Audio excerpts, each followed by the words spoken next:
नमस्कार, मैं सूरज सिंह। आप देख रहे हैं जनरल इंडिया टाइम्स।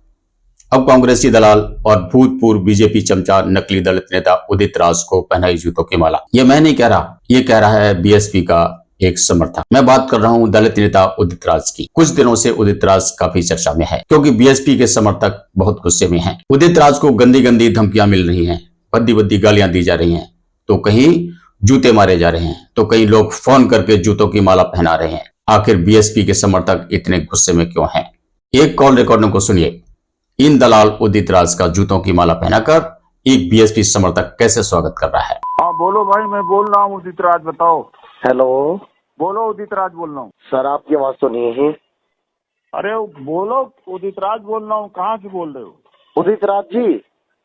हाँ, आप कहाँ से बोल रहे हैं? मैं दिल्ली से बोल रहा हूँ, द्वारका से, विकास सहरावत। बोलो। अरे काले तितर जी, इतना क्या आपको वो कर दिया पार्टी ने जो उड़ रहे हो हवा में? तो तुम ऐसा है कि तुम्हारा एड्रेस बताओगे घर का? मेरा घर का एड्रेस हाँ। है? हाँ। जो आपके घर का एड्रेस है वो मेरे घर का एड्रेस है। अच्छा। काले दूसरी तितर बात- इतना हवा में मत उड़े। मायावती जी के बारे में बहुत उल्टा मत बोल, समझ गया? तो क्या करोगे भैया? कुछ ना करें, हम तो उनके समर्थक है और आपके भी हम समर्थक है, लेकिन उल्टा नहीं, मत क्या बोलो। करोगे? क्या करेंगे करोगे कुछ बताओ? नहीं, करेंगे कुछ नहीं हम। अरे लेकिन भाई, तो फिर क्यों, जब करोगे नहीं तो फोन क्यों कर रहे हो? करेंगे कुछ नहीं, हम तो आपको इतना कर सकते हैं, हम आपको चाटे मार सकते हैं, कैडे। जो चाका मार दो, कम मारने आ जाओ, बता देता हूँ, घर आ जाओ। कहाँ पे आना है? बंडारा पार्क में आना है, चाका मारो आकर के। अरे काले तितर हो, काले तितर सुअर, काले कौए। तो अब आ तो जाओ भाई, कौन सा थाना अरे है? ओ काले कहाँ पे- तितर, काले तितर, डट जा, तेरे बस की कुछ ना है।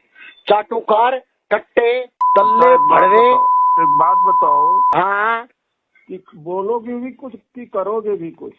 अरे हम कुछ कर भी देंगे, कुछ भी करते नहीं, हमें। क्या करोगे बोलो? हम तो आपको यही कर सकते हैं, हम तो जूतों की माला पहना सकते हैं, तो आ जाओ घर काला पर, मैं मुंह बता कर सकते दूंगा। हैं। काले हाँ? तितर, ओ काले तितर, काले कौए, मान जा, तेरे बस की कुछ ना है। चाटुकार, रहने अच्छा। दे, तेरे बस की कुछ ना है। इस फालतू की डिबेट रहने दे, मत कर, समझ गया? हमारी बुआ जी मायावती जी के बारे में उल्ट सुल्ट मत बोल, नहीं तो तेरी तोड़ देंगे, फेंक देंगे तेरे को तोड़ के।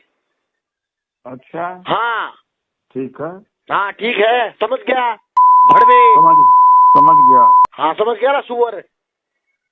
तू सुअर है भैया? अरे सुअर ओ है, काले जभी तो सुअर, ओ जानता- काले तितर, भड़वे। बकवास बंद कर। भड़वे, ओ भड़वे। बकवास बंद कर। मैंने क्या बोला? भड़वे, चुप रहे। एक कार्यक्रम में उदित राज ने कहा था, मायावती ने बहुजन आंदोलन का गला घोंट दिया है, इसलिए मायावती का भी गला घोंट देना चाहिए। उदित राज के इसी बेहुदे बयान की वजह से बीएसपी के समर्थकों में भारी रोष है। कि कृष्ण ने कहा कि अपने सगे संबंधियों को कैसे मारेंगे, तो कृष्ण ने कहा कि कोई सगा संबंधी नहीं है, न्याय के लिए लड़ो और मार दो, अपने लोगों को ही मार दो। तो आज उसी मोड़ पर हमारे कृष्ण ने मुझे कह दिया है कि सबसे पहले जो अपना दुश्मन है उसी को मार दो, और जो सामाजिक न्याय का दुश्मन है, जानते हूं, मैंने अपने प्रेस रिलीज में लिख दिया है, वो सुश्री मायावती ने जो सामाजिक आंदोलन का गला घोटा, अब उनका गला घोटने का समय आ गया है। अब जानते हैं कि इस दलाल उदित राज की औकात, कि इसकी क्या औकात है, जो बहुजन मूवमेंट की बात करता है। पहले इसने बहुजन हित के नाम पर पार्टी बनाई, लेकिन इसको किसी ने घास नहीं डाली, तो ये दूसरी पार्टियों में अपनी किस्मत चमकाने के लिए जगह तलाशने लगा। उसके बाद ये दलाल बीजेपी में शामिल हो गया और बीजेपी की टिकट पर दिल्ली की रिजर्व सीट से चुनाव जीत गया। 5 साल तक बीजेपी में रहकर इसने मलाई खाई। 5 साल के बाद बीजेपी ने इसको लात मार दी और टिकट नहीं दिया, तो ये दूसरी पार्टियों में जगह तलाशने लगा। बाद में ये उदित राज कांग्रेस में शामिल हो गया। अब इससे पूछना चाहिए कि ये बीजेपी में रहकर कौन सा बहुजन मूवमेंट चला रहा था और अब कांग्रेस में रहकर कौन सा बहुजन मूवमेंट चला रहा है। फिर वह कौन से बहुजन मूवमेंट की बात करता है। वह अपनी जगह बनाने के लिए कांग्रेस की दलाली कर रहा है और अपने समाज को बेवकूफ बना रहा है, और यही इसकी हकीकत है और यही इसकी पहचान। इससे एक बात तो पूछनी चाहिए कि मायावती जी ने कम से कम बहुजन मूवमेंट को आगे तो बढ़ाया, और काफी आगे तक बढ़ाया भी, चाहे भले ही बाद में बहुजन मूवमेंट को उन्होंने बढ़ाना छोड़ दिया हो। लेकिन इस दल बदलू से पूछना चाहिए कि इसने बहुजन मूवमेंट कब चलाया और कब दलितों और बहुजनों के लिए काम किया, जो ये बहुजन मूवमेंट की बात करता है। क्या बहुजन मूवमेंट को आगे बढ़ाने की जिम्मेदारी सिर्फ मायावती की है? फिर तुम्हारा क्या काम है? यही कि सिर्फ इस पार्टी से उस पार्टी में और उस पार्टी से तीसरी पार्टी में अपना जमीर बेचते रहना, बस यही तुम्हारी औकात रह गई है। सवाल सिर्फ इस उदित राज का नहीं है, बल्कि दूसरे दलित नेताओं का भी यही हाल है। कहीं बीजेपी की चापलूसी तो कहीं कांग्रेस की चमचागिरी, इन सब का जमीर मर चुका है। ये कुत्ते बिल्लियों की तरह आपस में ही लड़ते रहते हैं, एक दूसरे पर एलिगेशन लगाते रहते हैं। महाराष्ट्र के रामदास अठावले की बात करें तो उसमें ईमान धर्म की तो बात ही दूर है, उसमें जमीर भी नहीं बचा है। ये अपने फायदे के लिए कहीं भी किसी भी पार्टी में घुस जाता है, बस इसे मंत्री पद चाहिए, इसे अपने समाज की समस्याओं से कोई लेना देना नहीं। इसने तो रामविलास पासवान का भी रिकॉर्ड तोड़ दिया। ये बात अलग है कि अब रामविलास पासवान नहीं रहे, अब रामविलास पासवान की इस परंपरा को उसका बेटा चिराग पासवान बखूबी बढ़ा रहा है और बीजेपी की चमचागिरी में मस्त है। ऐसे दलाल, स्वार्थी और अवसरवादी नकली दलित नेताओं को दलित समाज के लोगों के द्वारा सिर्फ गाली ही नहीं, इनको जूतों की मालाओं से इनका स्वागत ही नहीं, जूतों से धुनाई भी करनी चाहिए।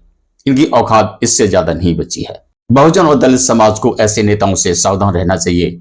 दलित समाज पर अत्याचार और उत्पीड़न के लिए ये दलाल नेता भी काफी हद तक जिम्मेदार हैं।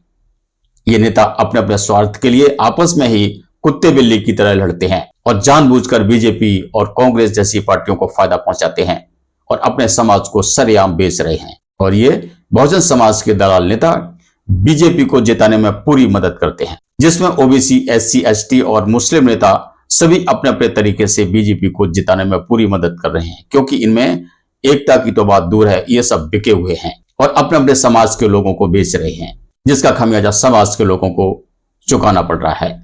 ऐसी तमाम तरह की सच्ची और सटीक खबरें और रिपोर्ट्स को देखने और हमसे जुड़े रहने के लिए हमारे चैनल को जरूर सब्सक्राइब कर लें और कमेंट करके बताएं कि हमारी वीडियो आपको कैसी लगी। नमस्कार।